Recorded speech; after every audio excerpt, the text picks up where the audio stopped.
তীব্র কষ্ট ও মানসিক যন্ত্রণা থেকে কিভাবে নিজেকে বাঁচাবেন। আসসালামু আলাইকুম ওয়া রাহমাতুল্লাহ। প্রিয় দর্শক, মাঝে মাঝে নানা রকম মন খারাপি আর জীবন সমস্যার সম্মুখীন হই আমরা। মনে ভর করে নানা রকম পেরেশানি আর দুশ্চিন্তা। আমরা ভেঙে পড়ি, হতাশায় ভুগি, ডিপ্রেশনে কালাতিপাত করি। কারণ মানসিক চাপ বর্তমান সময় গুরুত্ব না দেওয়া সবচেয়ে ভয়ঙ্কর রোগগুলোর একটি। বিশ্ব স্বাস্থ্য সংস্থার গবেষণা মতে 2019 সালে প্রতি 8 জনের মধ্যে একজন মানসিক রোগে ভুগছে। 2020 সাল থেকে কোভিড-19 সমস্যার কারণে এই সংখ্যাটি আরও বেড়েছে। মানসিক চাপে আক্রান্ত ব্যক্তিদের অবস্থা এতটাই ভয়াবহ হতে পারে যে জীবন নাশের চিন্তা ভাবনাও করে থাকেন অনেকেই। অনেকে টেনশন সইতে না পেরে আত্মহত্যার সিদ্ধান্ত নিয়ে ফেলি। তাই আজকে আমরা কোরআন, সুন্নাহ এবং স্বাস্থ্য বিজ্ঞানের আলোকে তীব্র কষ্ট ও মানসিক যন্ত্রণা থেকে বাঁচার কিছু কার্যকর উপায় নিয়ে আলোচনা করব ইনশাআল্লাহ। মানসিক চাপ কি? প্রিয় দর্শক, মানসিক চাপ হলো এক ধরনের মানসিক পরিস্থিতি যেখানে ব্যক্তির চাহিদা ও ক্ষমতার মধ্যে দ্বন্দ্ব সৃষ্টি হয়। সাধারণ অর্থে বলা যায়, আমরা যখন কোনো কাজ করতে যাই কিন্তু পরিবেশ ও পরিস্থিতির কারণে যখন করতে পারি না, তখন মানসিকভাবে যে চাপ অনুভব করি সেটাই মানসিক চাপ। এই চাপ কখনো কখনো তীব্র কষ্ট ও মানসিক যন্ত্রণায় রূপান্তরিত হয়।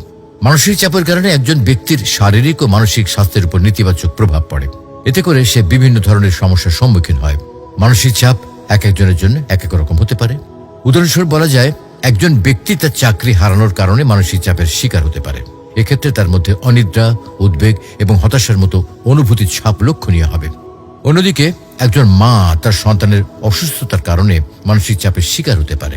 এই চাপের ফলে সে নিরাশ, ভীত এবং হতাশ বোধ করতে পারে। বাংলাদেশ মানসিক স্বাস্থ্য ইনস্টিটিউটের 2023 সালের গবেষণা প্রতিবেদন থেকে জানা যায়, বাংলাদেশে প্রায় 50% মানুষ মানসিক চাপে ভুগছে। এদের মধ্যে প্রায় 30% মানুষ বিষণ্ণতা, উদ্বেগ বা অন্যান্য মানসিক চাপজনিত রোগে আক্রান্ত। শুধুই কি প্রাপ্তবয়স্করাই? না, এই তালিকায় রয়েছে কিশোর কিশোরীরাও। বিএমজি সাইকিয়াট্রিতে প্রকাশিত একটি গবেষণা অনুসারে জানা যায়, বাংলাদেশের স্কুলগামী কিশোর কিশোরীদের 37.5% মাঝেই মানসিক চাপ সংক্রান্ত লক্ষণ দেখা গেছে। আর মানসিক চাপের উৎসর্গ মিলেছে 65% শিক্ষার্থীদের মধ্যে। দেশে মানসিক চাপের ফলাফল কিরূপ তা বুঝতে বাংলাদেশের আরো এক গবেষণার দিকে লক্ষ্য করা যায়, যেখানে 2000 মানুষের সাক্ষাৎকার নেওয়ার পর জানা যায় এদের প্রতি 100 জনে 5 জন আত্মহত্যার চিন্তা করে। এরপর এই 5 জনের মধ্যে 2.50% মানুষ আত্মহত্যা করে বসে। মানসিক চাপের কারণ সাধারণত সকল মানসিক চাপ মূলত 2টি কারণে হয়ে থাকে: অভ্যন্তরীণ কারণ আর বাহ্যিক কারণ। অভ্যন্তরীণ কারণগুলো হলো দুশ্চিন্তা, হীনমন্যতা বা নিজেকে ছোট করে দেখার প্রবণতা, বিষণ্ণতা এবং অন্যান্য শারীরিক কারণ যেমন ঘুমের সমস্যা, ক্ষুধা হ্রাস, ওজন হ্রাস বা বৃদ্ধি ইত্যাদির ফলে হতাশার সৃষ্টি হয়, যা মানসিক চাপের কারণ। আর বাহ্যিক কারণগুলো হলো পারিবারিক সম্পর্কের মন্দ অবস্থা ও কলহ, কর্মক্ষেত্র বা অতিরিক্ত কাজের চাপ, বেকারত্বের দুশ্চিন্তা, অর্থনৈতিক অসচ্ছলতা সম্পর্কে জনিত চাপ ইত্যাদি। 10টি সহজ ও কার্যকরী উপায়। প্রিয় দর্শক, মানসিক চাপের কারণ ও লক্ষণ যদি কারোর মধ্যে থাকে অথবা কেউ যদি মানসিক চাপের মধ্যে দিয়ে যায়, সেক্ষেত্রে মানসিক চাপ কমানোর পদক্ষেপ নেওয়াটাই হবে বুদ্ধিমানের কাজ। তো আসুন জেনে নেই 10টি কার্যকরী মানসিক চাপ কমানোর উপায় সম্পর্কে। আল্লাহর প্রতি মনোনিবেশ করা। মুমিনের শান হওয়া উচিত যতকাল সে বেঁচে থাকবে আল্লাহর রহমতের কাছে আশাবাদী হয়েই বেঁচে থাকবে। কারণ যারা এক আল্লাহকে বিশ্বাস করে, যারা মুমিন, যারা সঠিক পথের অনুসারী, দুনিয়াবি না পাওয়া, ব্যর্থতা আর হারিয়ে ফেলায় তারা কিছুতেই আল্লাহর রহমত থেকে নিরাশ হতে পারে না। সামান্য দুশ্চিন্তায় ভেঙে পড়তে পারে না, আত্মহত্যার সিদ্ধান্ত নিতে পারে না, জীবনের প্রতি হতাশ হতে পারে না। কারণ হতাশা মানুষকে আল্লাহর রহমতের কথা ভুলিয়ে দিতে চায়, আল্লাহর কুদরত থেকে তার দৃষ্টিকে সরিয়ে দিতে চায়, আল্লাহর সীমাহীন অনুগ্রহ এবং দয়াকে আড়াল করে দিতে চায়। তাই জীবনে চলার পথে আমরা যখন হতাশার মুখোমুখি হব, তখন আমাদের মনে রাখা উচিত একমাত্র আল্লাহই আমাদের সকল দুশ্চিন্তা, হতাশা ও কঠিন পরিস্থিতি থেকে উত্তরণ করতে পারেন। তিনি হচ্ছেন সব নিরাময়ের উৎস। এই পৃথিবীতে যা কিছু ঘটে তার সবটাই আল্লাহর ইশারায় ঘটে। সুতরাং সর্বাবস্থায় তার সাহায্য কামনা করা আমাদের অবশ্য কর্তব্য। তবে দুশ্চিন্তা পীড়িত হলে প্রয়োজনে অবশ্যই চিকিৎসার আশ্রয় নিতে হবে। ধৈর্য ধারণ করা। জীবনে যখন খারাপ সময় আসবে তখন ধৈর্য ধারণ করুন। বিশ্বাস রাখুন আপনার সঙ্গে রব আছেন, কষ্টে পরে তিনি স্বস্তি দেবেন। আর এটাও মনে রাখবেন, বিপদে ধৈর্য ধারণকারীদের জন্য আল্লাহ তাআলা পরকালে মহাপুরস্কার রেখেছেন। তাই আল্লাহ তাআলা পবিত্র কোরআনে বলছেন, وَلَنَبْلُوَنَّكُمْ بِشَيْءٍ مِّنَ الْخَوْفِ وَالْجُوعِ وَنَقْصٍ مِّنَ الْأَمْوَالِ وَالْأَنفُسِ ونقص من الأموال والأنفس والثمرات وبشر الصابرين الذين إذا أصابتهم مصيبة قالوا إنا لله وإنا إليه راجعون আমি অবশ্যই তোমাদের পরীক্ষা করব সামান্য ভয় ও ক্ষুধা এবং জানমাল ও ফসলের কিছুটা ক্ষতি দিয়ে। আর তুমি ধৈর্যশীলদের সুসংবাদ দাও, যাদের উপর কোনো মুসিবত এলে বলে ইন্না লিল্লাহি ওয়া ইন্না ইলাইহি রাজিউন। নিশ্চয়ই আমরা আল্লাহর, আর অবশ্যই আমরা তার কাছেই ফিরে যাব। তাকদীরের উপর ছেড়ে দেওয়া, ভালো মন্দ যাই হোক না কেন তাকদীরের উপর ছেড়ে দিন। সমস্যার সমাধান একমাত্র রবই করতে পারেন, এই বিশ্বাস রাখুন। দেখবেন দুশ্চিন্তা কখনোই আপনাকে কাবু করতে পারবে না, হতাশা আদৌ আপনার মনোবল দুর্বল করতে পারবে না। তাই পবিত্র কোরআনে আল্লাহ বলছেন, وَإِن يَمْسَسْكَ اللَّهُ بِضُرٍّ فَلَا كَاشِفَ لَهُ إِلَّا هُوَ وَإِن يُرِدْكَ بِخَيْرٍ فَلَا رَادَّ لِفَضْلِهِ।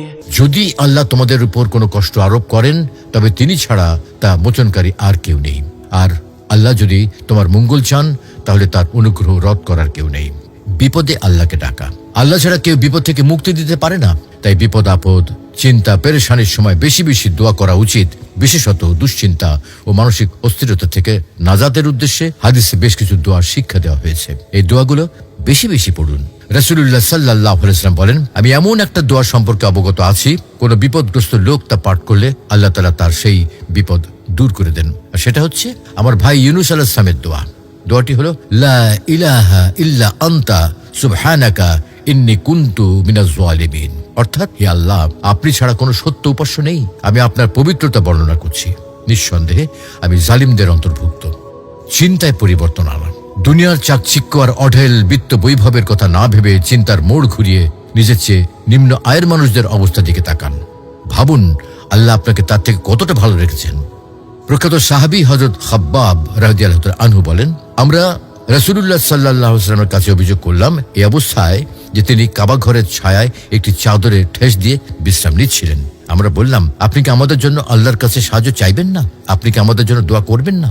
জবাবে তিনি বললেন, তোমাদের জানা উচিত তোমাদের আগের মুমিন লোকদের এই অবস্থা ছিল যে একজন মানুষকে ধরে আনা হতো, তার জন্য গর্ত খুঁড়ে তাকে তার মধ্যে পুঁতে রাখা হতো, অতঃপর তার মাথার উপর করাত চালিয়ে তাকে 2 খণ্ড করে দেওয়া হতো এবং দেহের গোশতের নিচে হাড় পর্যন্ত লোহার চিরুনি চালিয়ে শাস্তি দেওয়া হতো। কিন্তু এই কঠোর পরীক্ষা তাকে দিন থেকে ফেরাতে পারত না। ইস্তিগফার করা, চিন্তা পেরেশানি অনেক সময় আর্থিক সংকটের কারণ হয়ে থাকে, আর এজন্যই নিয়মিত ইস্তিগফার করলে আর্থিক টানাপোড়েন সহ সব সংকট আল্লাহ তাআলা দূর করে দেবেন এবং দুশ্চিন্তা থেকে মুক্ত করে দেবেন। রাসূলুল্লাহ সাল্লাল্লাহু আলাইহি ওয়াসাল্লাম বলেছেন, যে ব্যক্তি নিয়মিত ইস্তিগফার করবে আল্লাহ তার সব সংকট থেকে উত্তরণের পথ বের করে দেবেন, সব দুশ্চিন্তা মিটিয়ে দেবেন এবং অকল্পনীয় উৎস থেকে তার রিজিকের ব্যবস্থা করে দেবেন।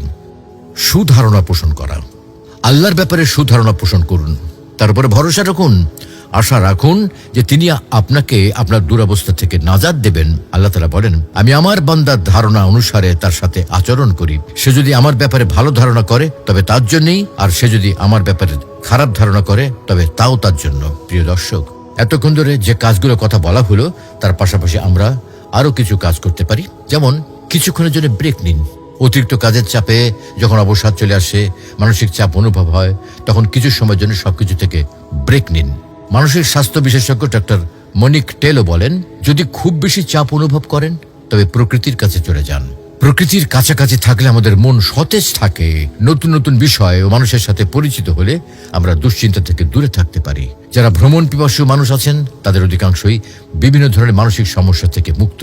তাই আপনিও যদি মানসিক চাপ কমাতে চান তাহলে সারাদিনের কর্মব্যস্ততা, সাংসারিক কাজের মাঝেও কোথাও ঘুরতে যাওয়ার জন্য সময় বের করুন। যতটা সম্ভব প্রকৃতির কাছাকাছি ঘুরতে চান। ডিজিটাল ডিভাইস থেকে বিরতি নিন। আধুনিক সময়ে ডিজিটাল ডিভাইসে হারিয়ে যাওয়াও ডিপ্রেশনের অন্যতম কারণ। সোশ্যাল মিডিয়ার মাধ্যমে বিভিন্ন সংবাদ ও ভয়াবহ অ্যালগরিদমের কারণে প্রচুর সময় নষ্ট হয়, যার ফলে নিজের কাজের প্রতি মনোনিবেশ নষ্ট হয় আর মানসিক চাপ বৃদ্ধি পায়। লেখক ক্রিস্টিন কার্লসনের don't sweat the small stuff বইয়ে এই বিষয়ে জানিয়েছেন। সোশ্যাল মিডিয়ায় আপডেট জানার জন্য ক্রমাগত ফোন চেক করা মানসিক চাপ বাড়াতে পারে। তাই তিনি জানিয়েছেন, প্রয়োজনের বাইরে ডিজিটাল ডিভাইস অ্যাভয়েড করুন আর নিজেকে সময় দিন। প্রিয় মানুষদের সাথে যোগাযোগ করুন। মানসিক চাপ কমানোর উপায় হিসেবে প্রিয় মানুষদের সাথে সময় কাটানো খুব কার্যকর হিসেবে বিবেচনা করা হয়, কেননা বন্ধুত্ব ও পারিবারিক বন্ধন মানসিক চাপ কমায়। বিশ্বস্ত বন্ধু কিংবা আপন মানুষদের সাথে সমস্যার কথা খুলে বললে ধীরে ধীরে মাথা থেকে চাপ কমে আসে, নিজেকে খুব হালকা অনুভূত করতে পারবেন। তাই আপনার প্রিয় মানুষদের কাছে নিজের অবস্থান তুলে ধরুন, তাদের শরণাপন্ন হন। পরিবারের সাথে খোলামেলা আলোচনা করে যে কোনো পরিস্থিতি মোকাবেলা করার চেষ্টা করুন, অথবা পছন্দের কাজগুলো করুন। ব্যক্তিভেদে ছোট বড় এমন অনেক কাজ রয়েছে যেগুলো করলে ভেতর থেকে ভালো লাগা কাজ করে। এটা হতে পারে বই পড়া বা খেলাধুলা করা। যখন এই কাজগুলোর মাধ্যমে নিজেকে ব্যস্ত রাখবেন, তখন স্বাভাবিকভাবেই একটা ভালো লাগা কাজ করবে। তাই মানসিক চাপ অনুভব করলেই তাৎক্ষণিক ব্রেক নিন এবং পছন্দের কাজ শুরু করুন। সুপ্রিয় দর্শক, মুমিন হিসেবে আমরা জানি এই পার্থিব জীবন একটি পরীক্ষা মাত্র। আমরা বিশ্বাস করি জীবনে চলার পথে কখনো কখনো আমাদের চিন্তায় পড়তে হয়, ভাবতে হয়। তবে আমরা সবসময় চিন্তা করি আমাদের এই চিন্তা যেন আধিক্যের কারণে কখনো দুশ্চিন্তায় পরিণত না হয়। হে আল্লাহ, আমরা দুশ্চিন্তা ও দুঃখ থেকে আপনার আশ্রয় চাই, অপারগতা ও অলসতা থেকে আপনার আশ্রয় চাই, কৃপণতা ও ভীরুতা থেকে আপনার আশ্রয় চাই, আর ঋণের ভার ও মানুষদের দমন পীড়ন থেকেও আপনার আশ্রয় চাই। দুশ্চিন্তা ও হতাশা থেকে আপনার নিকট আশ্রয় চাই এবং এক্ষেত্রে কেবল আপনার উপরই ভরসা করি, কারণ আপনি ঘোষণা করেছেন নিশ্চয়ই কষ্টের পর স্বাচ্ছন্দ্য আছে। অবশ্যই স্বাচ্ছন্দ্য আছে কষ্টের পর। दिल पे कलमे की ज़रबे लगा, ला इलाहा इल्लल्लाह, ला इलाहा इल्लल्लाह, ला इलाहा इल्लल्लाह।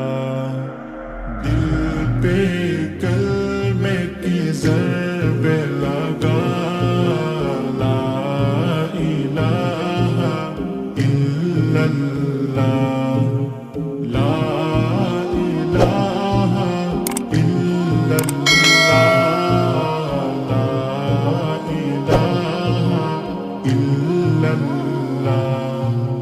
दोनों जहां का मालिक अल्लाह, दोनों जहां का खालिक अल्लाह, तेरा मेरा मालिक अल्लाह, सबका राज़िक है